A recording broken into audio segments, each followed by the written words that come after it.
Aloha there. And we are actually looking at some videos related to Philip K. Dick. See what the man, living legend, is in real life, or what people talk about it in the media. So yeah, this is the interview back in 1977. Just high school kids, and for disturbed people in general to read in America. And the publishers will buy a novel which must meet rigid moral standards, the standards which librarians have, which has to do with sex and violence and so forth. And then I talked a bit about that when it comes to librarians. And also something interesting is like, yeah, here he has a necklace cross, just pretty much by his chest, around his neck. Modern novel, not just in the science fiction novel, but as I'm not gonna go through all this due to time. in Europe, especially in France, science fiction was taken seriously, and the science fiction writer was not regarded as something on the level of a janitor.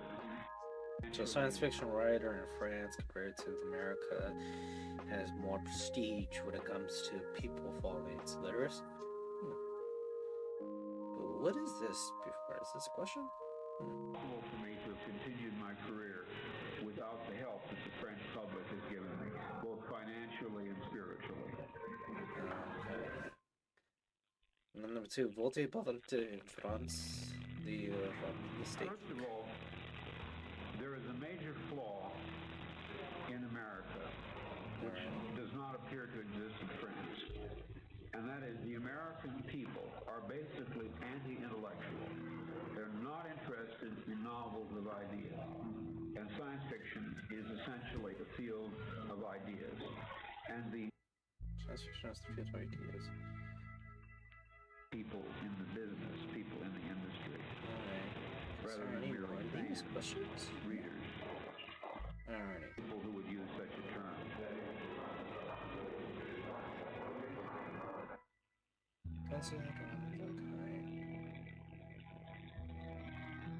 Pano Drolok. Yeah, and it seems like this is where it just leaves off. I lost that kind of apprehension abruptly in 1974 when the Nixon administration ceased to exist.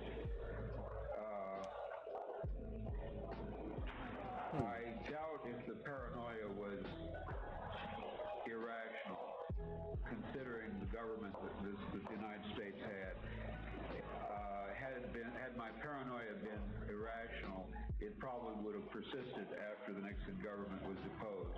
But in March of 1974, the government's program of spying on dissident anti-war intellectuals, the so-called COINTELPRO, was abandoned, and in March of 74, my so-called paranoia disappeared completely.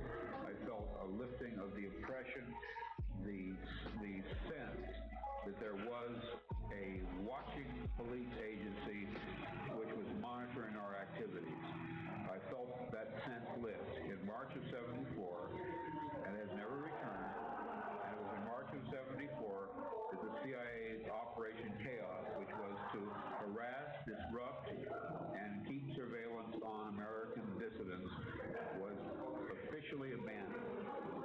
So the kind of paranoia which Michael DeMuth noted, which was real, Alright, was I know based this is on the finished fact since that we were just about a minute harassed, left. we were under surveillance. We really were. There was no doubt about it whatsoever.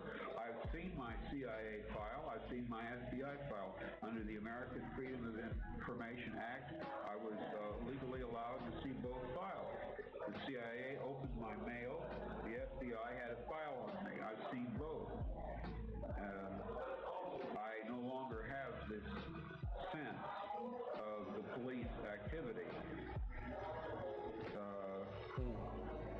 It depends a little on what you mean by paranoia. If you mean a psychotic conviction that you were being persecuted, which is not in accord with reality. I don't think I had that, but boy, I sure thought the cops were watching everything I did, and I was correct. I was tipped off by the criminal underground that my house was being watched.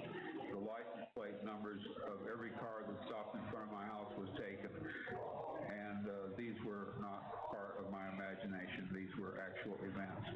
Anyone who visited me, their license plate number was written down by the people next door, and I was told that the house was being watched, and that eventually my house would be hit, my files would be opened, my papers would be taken, and so it came to pass.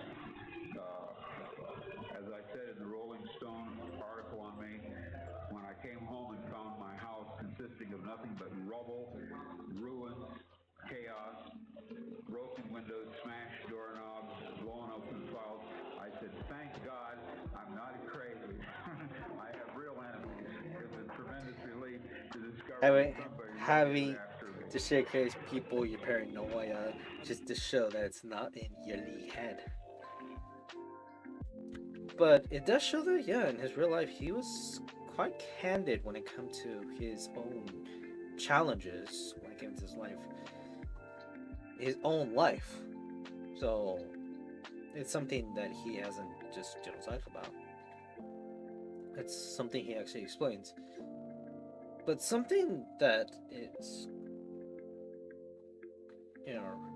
here when looking through this week's article about his life is that it does show in clearly that his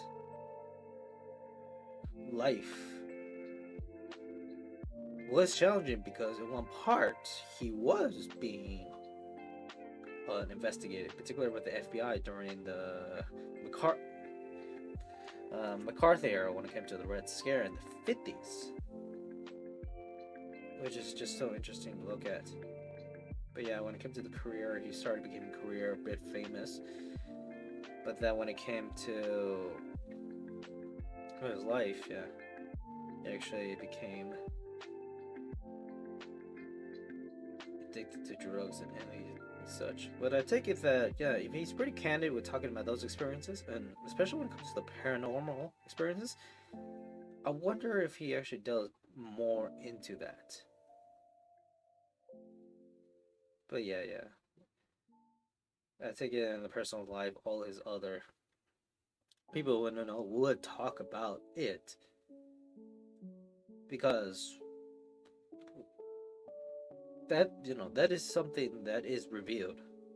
That people do live lives where there would have been a secret police or type of force that would monitor them and check their livelihoods.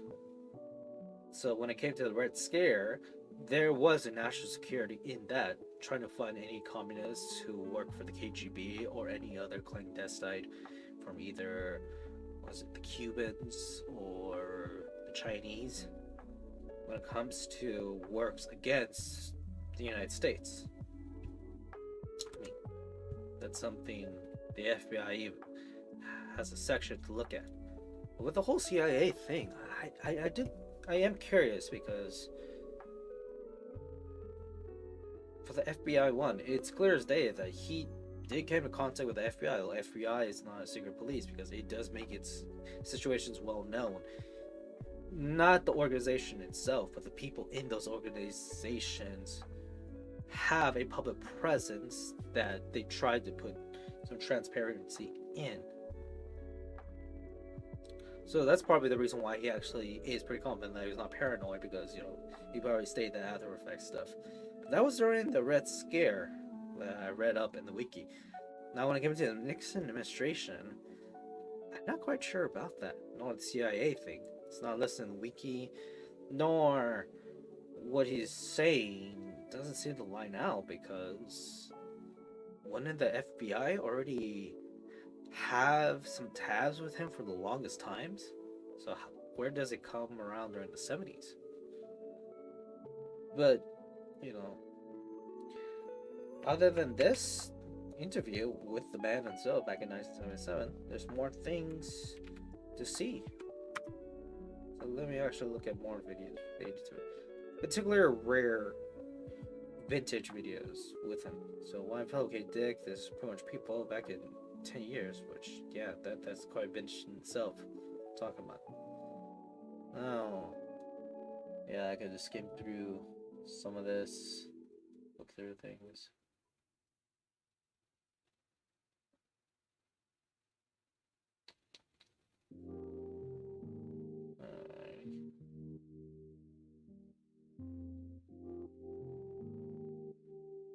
The people wrote. Yeah, there's actually this one. Way, for instance, a person writes a poem he doesn't expect to make a living Recorded in on. 1979. That's right. You said you were looked at actually as almost having sort of sold out. Yes, well, this really, I think I exaggerated that somewhat. This interview was recorded for Platt's book Dream Makers, the uncommon people who write science fiction, along with other stuff. Various topics upon this interview is like PKD's real acid trip. Do you recognize the possibility that you're talking to yourself? Received a high school geometry teacher as mechanism. There's 3 stigmata upon matrix. Okay. Ubik, Maze of Death. The killing of a rat, haunted Dick, along with empathy for animals, human and rodent, along with Buddha. And talks about other things related to. Seems like, yeah, this interview that it stated that it's quite rare was uploaded, and there's not much footage of this. It's just a recording, which I take it is some recorded material. They did interviews with authors, but they never showcased to the public, and now it was just obtained and uploaded online, which is quite fascinating because, yeah, I mean, that will be the thing about how lost media become present again as public media, because sometimes it's just laying out there and such. You, but classics per se. I like Proust, and I liked Van Vogt. I still like Proust, and I still like Van Vogt. Yeah, that's one part that they talked through. Here's another one. At no time did the horrid... Alright. PK Dick's simulation theory, which was recorded in 1977 in France. Is a topic which has been discovered recently and which may not exist at all. I may be talking about something that does not exist. Therefore, I'm free to say everything or nothing. I, in my stories and novels, often write about counterfeit worlds, semi-real worlds, as well as deranged private worlds, inhabited often by just one person, while meantime the other characters either remain in their own worlds throughout or are somehow drawn into one of the peculiar ones. This theme occurs in the corpus of my 27 years of writing. At no time did I have a theoretical or conscious explanation for my preoccupation with these pluriform pseudo-worlds, but now I think I understand. What I was sensing was the manifold of partially actualized realities lying tangent to what evidently is the most actualized one, the one which the majority of us, by consensus gentium, agree on. Later that day, back home again, but still deeply under the influence of the sodium pentothal, I had a short, acute flash of recovered memory. Then, in mid-March, a month later, the total body of memories, intact and entire, began to return. You are free to believe me or to disbelieve, but please take my word on it that I am not joking. This is very serious, a matter of importance.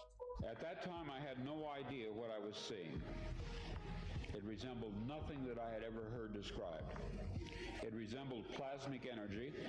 It had colors. It moved fast. It collected and then dispersed. Talking about his own life But and what stuff. it was, what he was, I am not sure even now.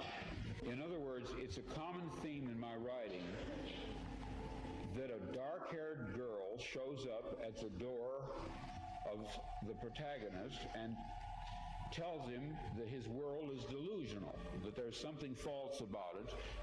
Well, this did finally happen to me. Huh. I even knew that her hair would be black. I had an actual complete sense of what she would look like and what she would say. Works were, in a literal sense, true. I wrote out these dreams in novel after novel, story after story, to name two in which this prior ugly present obtained most clearly. I'm gonna pause this because I just going to. Oh, hey, you're probably an all-loading man now. But is this guy actually mentioning freaking the Matrix? Not the whole idea of the Matrix and such, but the actual movie plot where you have Neo and all the characters. I forgot what the other characters is. Not Morpheus, but let me actually look at it.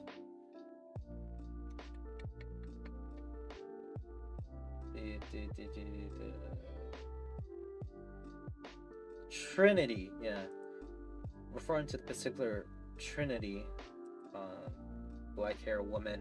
They came to Philip Dick in these dreams, which later inspired him in his novels and his whole idea of not simulation theory itself, but when it came to constant consciousness and what is real and not real, something in his other works, especially do Andrew's Dream of Electric Sheep.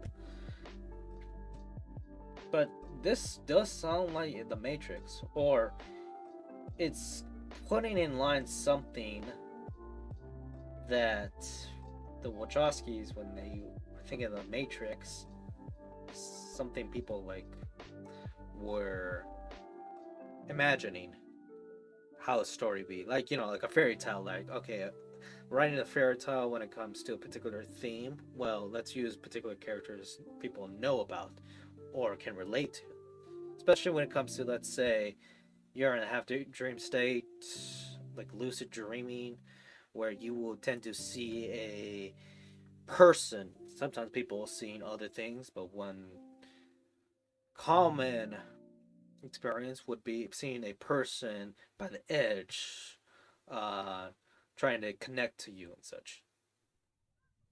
It does sound Matrix, but anywho, yeah, I just look at the time now.